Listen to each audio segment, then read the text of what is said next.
సేవ చేసేవాళ్ళు ఉంటారు. అయితే జారత్వములు అంటే వ్యభిచారం జరుగుతున్నందున ప్రతి స్త్రీకి ప్రతి పురుషుడికి సొంత భార్య సొంత భర్త ఉండవలెను. మెయిన్ అది. ఇప్పుడు సొంత భార్య సొంత భర్త అన్నానంటే భార్య భర్తకి భర్త భార్యకి వాళ్ళిద్దరూ ధర్మంలో నడపవలెను అన్నాడు. ఇప్పుడు కొందరు సేవకుల్లోకి వస్తే మేము సేవ చేస్తున్నాము, మేము ఒక మినిస్ట్రీ, మేము ఒక పెంతుకోస్ సంఘమో లేకపోతే ఆ సంఘమనో, భార్య ఏరుగా ఉంటుంది, భర్త ఏరుగా ఉండి భార్య ఒక చోట సేవ అంట, భర్త ఒక చోట సేవ అంట, వాళ్ళు అలాగ ఉంటున్నారు. సంఘం కొందరు అంటే భర్త ఒక చోట భార్య ఒక చోట, వీళ్ళిద్దరు కూడా కాపురం చేయకుండా ఏరువేరుగా ఉంటున్నారు. ఏరువేరు సేవ వాళ్ళది. ఒకళ్ళు కొంత సంఘాలు మినిస్ట్రీలు అలాగ ఉంటున్నాయి. కొంతమంది విశ్వాసులు ఉన్నారు, గమనించుకోండి. వాళ్ళు అంటారు మేము యేసు ప్రభువుని నమ్ముకున్నాము, యేసు ప్రభువుని నమ్ముకొని మారు మనసు బాప్టిస్టు పొందినాక మా ఆయనతో కూడా నాకు సంబంధం లేదు, మా ఆయనతో కూడా నేను ఉండలేదు, జీవించట్లేదు అని అంటున్నారండి. ఎందుకంటే చాలా కొందరు ఉన్నారు, మా ఆయన కూడా నేను దగ్గరకు రానియట్లేదు, నేను బాప్టిస్టు పొందాను, నేను దేవుళ్ళు పరిశుద్ధంగా ఉంటున్నాను అని మాట్లాడుతున్నాడు. గమనించుకోండి, ఇక్కడ వాక్య భాగంలో జారత్వములు జరుగుతున్నందున ప్రతి వాడికి సొంత భార్య సొంత భర్త ఉండవలెను అన్నాడు. ఆ కింద భాగంలో భర్త భార్యని అంటే ఇడవకూడదు, భార్య భర్తని ఇడవకూడదు అని వాక్యం సెలవిస్తుంది. గుర్తుపెట్టుకోండి. అంటే భార్య అయినా భర్త అయినా ఇద్దరూ ఏకమై ఉండాలి. కొందరు నా భర్త కాదనో దూరంగా ఉంటాం, కొంతమంది భర్తను వదిలేసి కూడా శావాన్ని తిరుగుతున్నారండి బైబిల్ తీసుకొని. కొందరైతే నా భర్తతో పక్కన ఉంటా కూడా దగ్గరకు రానిట్లా, ఏంటంటే నా దగ్గర ఆత్మ రాకూడదని వీళ్ళకి చెబుతా వినండి. ఇప్పుడు నీవు స్త్రీలు ఎవరైతే ఆడవాళ్ళు ఉండారో, నాకు దేవుడు ఆత్మ ఉంది, దేవుడు నాలో ఉన్నాడు అని నీ భర్తని దగ్గరకు రానికుండా నువ్వు దూరంగా నెట్టేస్తావు. నెట్టేసినప్పుడు తన భర్త ఇంకొక స్త్రీతోటి పోయి తప్పు చేస్తున్నాడు. ఇంకొక స్త్రీ దగ్గరకు పోయి ఇక్కడ నా భార్య రానియట్లేదులని వాడు పోయి ఇంకొక స్త్రీతోటి ఉంటాడు, ఇంకొక ఆమెతో తప్పు చేస్తాడు. అప్పుడు నీ భర్తను పాపం చేపిస్తుంది నువ్వే కదా.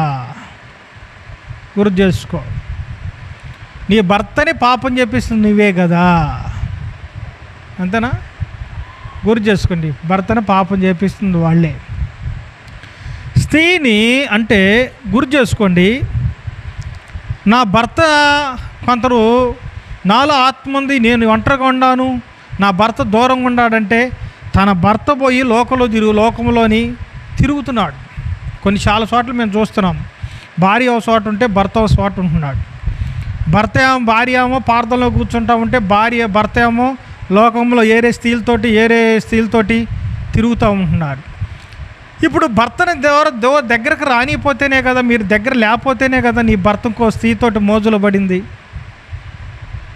చెప్పండి అండి, మోజులో పడింది ఇంకా దాన్ని బట్టే కదా. ఎందుకంటే దేవుడు ఆత్మ ఉన్నది లేదు, ఉన్నది, కానీ దేవుడు ఆత్మ ఉండగానే దేవుడు ఒకటి చెప్పాడు, ప్రార్థన నిమిత్తమై అన్నాడు.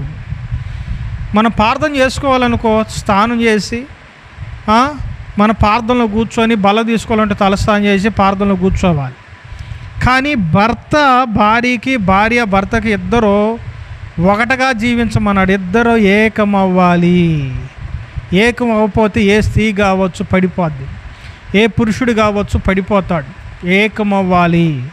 అది సంఘ పాస్టర్ గారైనా పాస్టర్ అయినా ఎవరైనా కావచ్చు, ఏకం కావాలి. వివాహం చేసుకున్నాక, వివాహం చేసుకోకపోతే సేవకులు వేరు, వాళ్ళు ఉండగలుగుతారు. వివాహం చేసుకున్న వాళ్ళు ఉండలేరు. ఎందుకంటే వాళ్ళకి దేవుడు ఒక్కొక్కరు వివాహం లేకుండా సేవ చేపిస్తాడు, ఒకళ్ళు వివాహంతో కూడా సేవ చేపిస్తాడు. రెండు ఉండయి సేవలో. అయితే వీళ్ళు ఏమంటారంటే, నేను దేవుడు ఆత్మ నాలోకి వచ్చింది, దేవుడు నేను పరిశుద్ధ బాప్తిసం పొందాను, నేను మా భర్తనే రానియట్లేదని అని అంటాడు. ఇప్పుడు నీ భర్తను రానిపోతే సిగ్గులేని దాని సిగ్గులేని వాళ్ళ నీ భర్తను రానియట్లేదు అంటున్నావు నువ్వు. నీ భర్త ఏరే స్త్రీతోటి తప్పు చేస్తాడు, అప్పుడు నీ భర్త ఏం కావాలి? నీ భర్తను పాపం చెప్పేసింది నువ్వే కదా. అదే నీ భర్తతోటి సక్రంగా కాపురం చేసుకుంటే నీ భర్త ఎక్కడుంటే అక్కడ ఉంటావు, నీ భర్తతోటే జీవిస్తావంటే చూడండి, వాడు ఇంకా లోకం వైపు చూస్తాడా? చూడడు కదండి. భర్తను మార్చుకునే స్థితి మనకు ఉండాలి, అంతే కదండి. ఎస్తేరి కన్నికై ఉంది, ఆమెలో ఏ పాపము లేదు. తన పెళ్లి చేసుకుంది, వివాహం చేసుకుంది, తన భర్తని మార్చుకుంది, దేవుడిలోకి మార్చింది. తనతో కుటుంబము కాపురం చేసుకుంటానే తన భర్తని వైపు తిప్పుకుంది, దేవుడిలోకి తిప్పింది. నీవు ఎలాగ జీవిస్తున్నావు, నువ్వు ఎలాగ ఉంటున్నావు ఒకసారి ఆలోచించండి. చాలామంది ఇది ఒక ప్యాషన్ ఒకటి అయిందండి. నా భర్తను నేను దగ్గర రానినో, నేను దూరంగా ఉంటున్నాను, నువ్వు దూరంగా ఉంటున్నానంటే వాడు తాగటం తిరగటం. అసలు భార్యాభర్తలు దూరంగా ఉండమన్నాడా? ఒకటిగా ఉండమన్నాడండి? ఎలాగ ఉండమన్నాడు? భర్తలారా భార్యలను ఎడవబాకండి అంటాడు, భార్యలారా భర్తలను ఎడవబాకండి అంటాడు. చూడండి, ఇద్దరికి చెప్పాడు. చూడండి, ఒక స్త్రీ అంట, భర్తలు కూడా కొందరు భార్యను లెక్క చేయకుండా ఉంటారు ఇష్టాసారంగా. గుర్తు చేసుకోండి, వాళ్ళకు కూడా చెబుతున్నారు. చూడండి, నువ్వు భార్యను కాదని నువ్వు ఇంకొక స్త్రీతోటి ఇంకొకరితో తప్పు చేస్తావు. అదే నువ్వు చేస్తున్నా నీ భార్య కూడా అలాగనే చేస్తే నీ పరివేం కావాలి? పక్కనోడు భార్యతో నువ్వు తప్పు చేస్తున్నావు కదా, పక్కనోడు భార్యతో నువ్వు అలాగ ఉంటున్నావు కదా, నవ్వటం చేష్టాలు అలాగ ఉంటున్నావు. నీ భార్య కూడా పక్కనోడితో ఇంకొకటి పక్కనోడితో చేస్తే నీకెంత బాధ చెప్పండి. బాగా కళ్ళల్లో కారం వేసి పొడిచినట్టు ఉంటుంది. బాగా గుర్తు చేసుకోండి, అలాగ ఉండబాకండి. ఈ లైవ్ చూస్తున్న నీవో జాగ్రత్త కలిగి ఉండు. ఎందుకంటే భార్య జారత్వంలో జరుగుతున్నందున సిగ్గులేని దాని నీకు భర్తనిచ్చాడు. దేనికి ఇచ్చాడు? జారత్వంలో జరుగుతుంది, వ్యభిచారాలు జరుగుతున్నాయి అని నీకు భర్తనిచ్చాడు, భర్తతో ఉండని.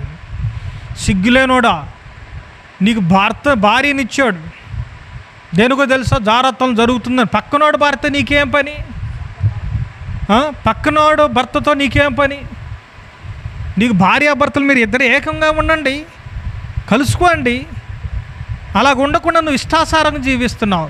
కొందరేమో ప్రార్థన అని చెప్పని భర్తలను దగ్గర రానియట్లేదు, కొందరేమో లోకంలో ఇష్టాసారంగా జీవిస్తున్నారు, బాప్టిసాలు దీపుకొని తప్పు చేస్తున్నారు, ఇష్టాసారంగా ఉంటున్నారండి మనుషులు. అలాగ ఉండవచ్చా? ఉండవచ్చా? గుర్తు చేసుకోండి, జాగ్రత్త. అగ్ని ఆరదు, పురుగు సావదు. అగ్ని ఆరదు, పురుగు సావదు.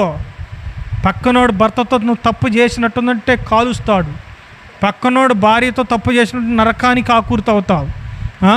కళ్ళు అండి, ఒకడు కళ్ళు ఎప్పుడు లేచిన కానుంచి పక్కనోడు భార్య కలే చూస్తుంటాడు, వాడు కళ్ళల్లో కారం పెట్ట. పక్కనోడు భార్య కలే చూస్తాడు కానీ నీ భార్య అందంగా లేదా? నీ భార్య కళ్ళు ఇవ్వడం చూస్తుంటాడు. నీకెంత బాధ చెప్పు, నీకు బాధ ఉండదా? అదేమంటే స్టైలు.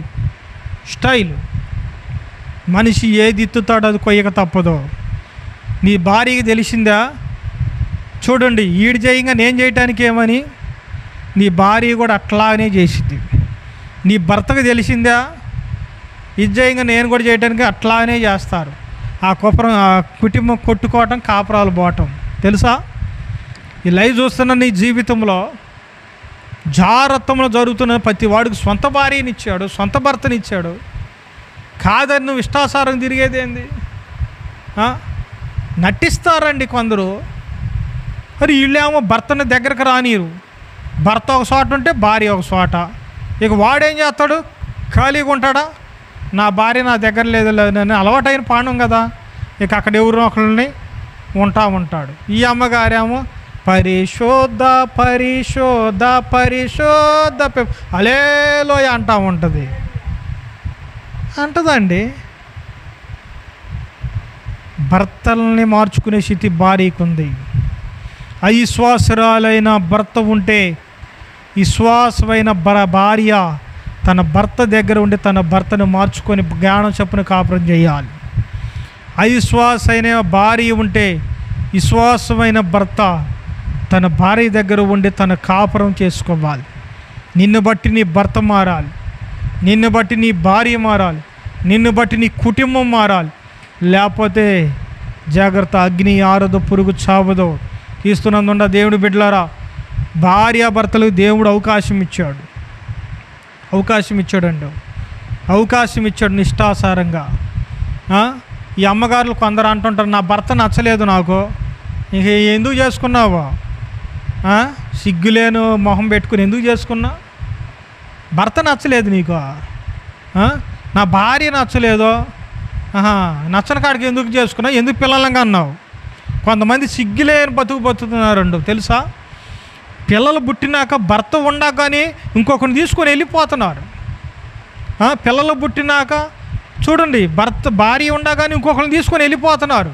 ఇంకా వీళ్ళిద్దరూ చెల్జావు వెళ్ళిపోతారు. సిగ్గులేని బతుకుతున్నారండి. భార్యలు అలాగ ఉండబాకండి, జ్ఞానం చప్పున కాపురం చేసుకోండి. భార్యాభర్తలు అంటే దగ్గర ఉండాలండి. నీ భర్త ఇడిగా తప్పు చేసి ఇడిగా తిరుగుతున్నాడంటే నీ దగ్గర లేని పక్షాన అలా జరుగుతుంది. ఈ లైవ్ చూస్తున్న నీ జీవితంలో భార్యాభర్తలు ఇద్దరు ఏక శరీరమై ఉండాలి. దేవుడు నిన్ను ఆశీర్వదించేవాడై ఉన్నాడు, దేవుడు నిన్ను దీవించేవాడై ఉన్నాడు, దేవుడు నీకు సమాధానం ఇచ్చేవాడై ఉన్నాడు, దేవుడు నిన్ను ఆశీర్వదించేవాడై కూడా ఉన్నాడు. అలాగనే ఈ లైవ్ చూస్తున్న నీ జీవితంలో దేవుడు విశ్వాసం కలిగి ఉండు. భర్తలారా భార్యలు ప్రేమించండి, భర్తలారా భార్యలకు లోబడి ఉండమన్నారు. వాళ్ళ ఇద్దరు కూడా జ్ఞాన సప్పున కాపురం చేయమన్నారు. జారత్వంలో జరుగుతున్నందున ప్రతి వాడికి సొంత భార్య ఉండవలను, ప్రతి స్త్రీకి సొంత భర్త ఉండవలను. వాళ్ళిద్దరు జ్ఞానం సప్పున కాపురం చేసుకోవాలి.